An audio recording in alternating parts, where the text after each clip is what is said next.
I'll never forget in my career, because people ask me, what are the biggest turning points in your career? 1985, November 12 was perhaps the biggest one, because it was the night where my life just took a change, took a turn for the better. And that's when I was led, not forced, but led to sing songs like this. Lead me, Lord. And led to sing songs like this next one I'm going to do.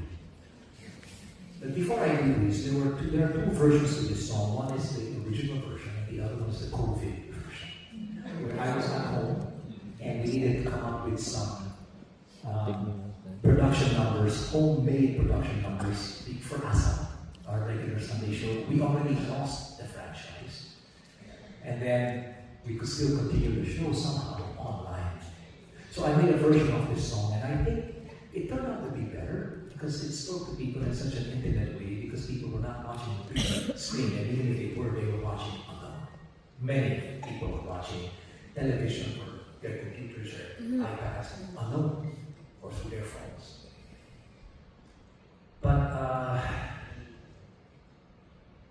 one thing that perhaps is one of the biggest challenges for me was in December 20 and 24. Well, that's not easy. Not so many big events that I have to choose which one. Perhaps it was the one in April of 2018. I was on a stage just like this one, on ABS-CBN, and we were celebrating my anniversary, 2018. When suddenly, I was doing the song Habang Na, and I suddenly started feeling this sharp pain in my chest. I had no idea what it was. It didn't feel like a heart attack, but it certainly wasn't anything normal. And I had to dance with the likes of Karen Espanto, Inigo Pascual, and my son, Gabriel Lorenzano. And I was looking at them, ready to do the step, and I said, wait, this, okay, bahala na. So I did, hagam na. But after the entire number, I hugged my son, and it's on record. I hugged him and I said, son, you gotta pray for that. I have chest pains. And he goes, okay, Dad. And then I went like this to the audience just before the commercial cap came in. I went like this, and then the commercial came in. Now, you don't just go straight to your dressing room. We go down through the audience to get to the dressing room. So the picture taking and all that. Trying to smile my best, but there was this pain in my chest. And to make a long story short, when I had myself checked, there was a 95% block on my left main artery, which in the medical field I believe they call the widowmaker. 95%. And my doctor said, Gary, because you are a diabetic, I'm not going to put a stent through this. I'm going to give you a bypass, double bypass on a single artery. So they opened me up. And I don't want to sound gross, but they did stuff to get my heart out. They stopped my heart, they put my heart back in, they cut me here to get a vein, and then they put the artery here. It was all of that. And I had no idea that's what it was going to entail. Then I started healing magnificently. And the doctor would come to me and tell the interns, look at this guy, he's type 1 diabetic now for so long, and look at his wound is healing faster than even non-diabetics. And it felt good to hear that. But then 2 weeks later, I encountered a problem known as pleural effusion, where I was building up fluids on my left lung. So much that when I would turn, it's like I could hear the water. And so I told my wife, I said, Anne, I really think I need to be checked. There's something going on inside of me. So I went and they checked me and confirmed it was pleural effusion. But when the doctor did an MRI, all he did was confirm that it was pleural effusion and then tell me the news. As he looked quite concerned with what was happening with the right side of my body.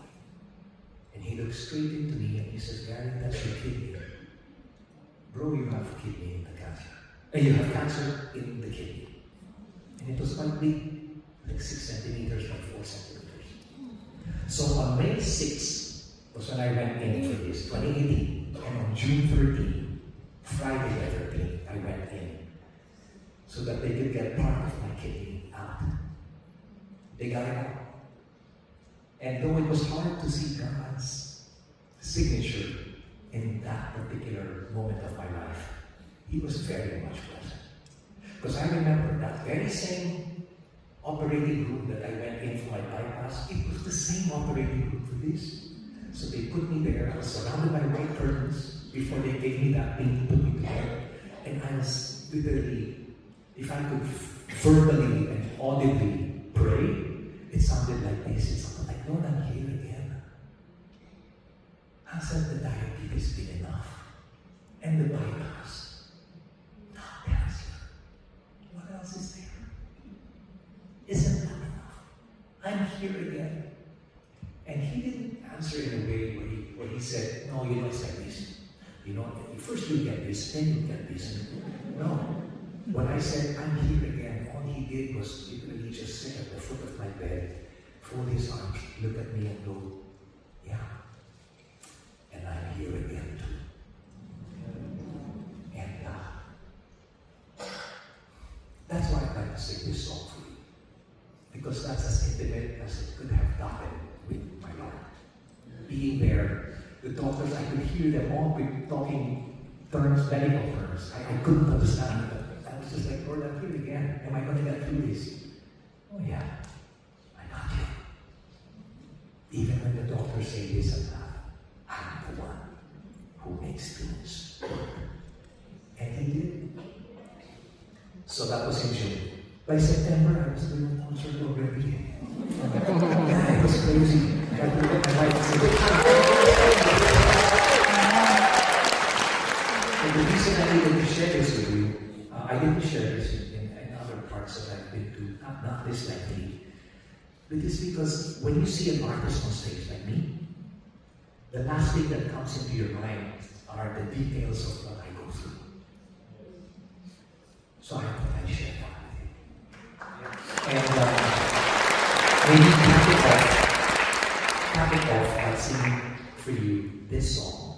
Because I don't know how many of you here have left your problems outside. But when you step out, those problems are still going to be there. Whether it's financial problems, relationship problems, health problems, school problems. Wife problem. Wife problems.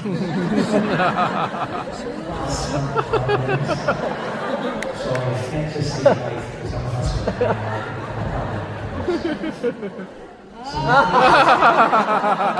No, that's it. So allow me just to say this for all of you who have been fighting, trying to fight a good fight. The Lord never expects us to be perfect, but He hopes that we can rely on the God who is.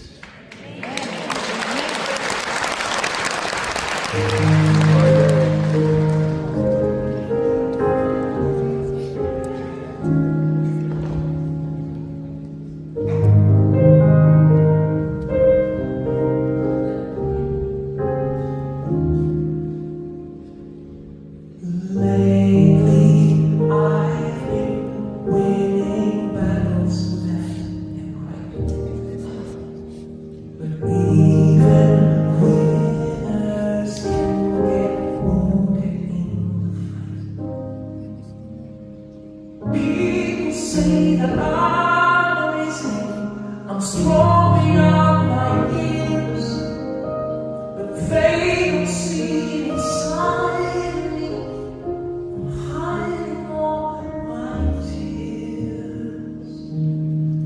They don't know that I come running home when I fall down.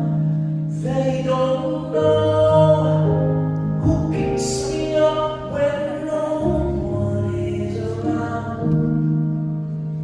I drop my sword and I cry for just a while. 'Cause deep inside this armor,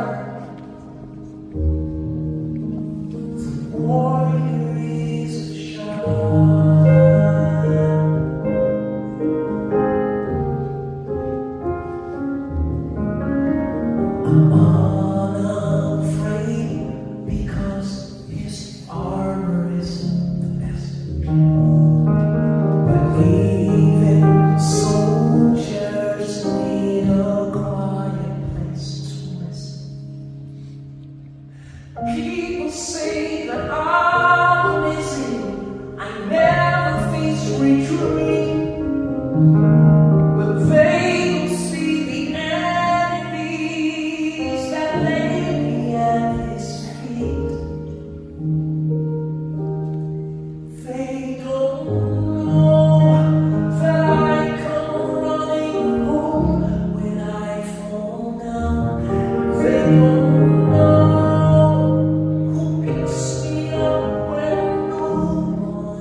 draw my sword and I cry for just a while.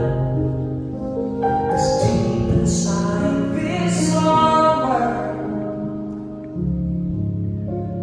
the warrior is a child.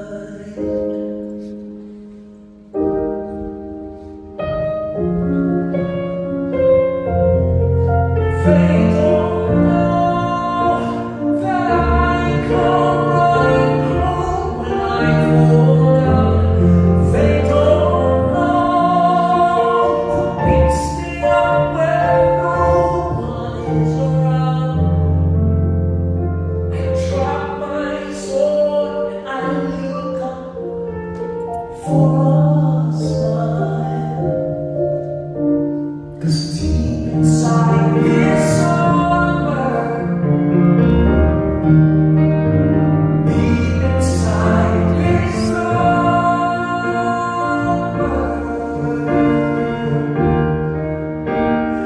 deep inside this armor,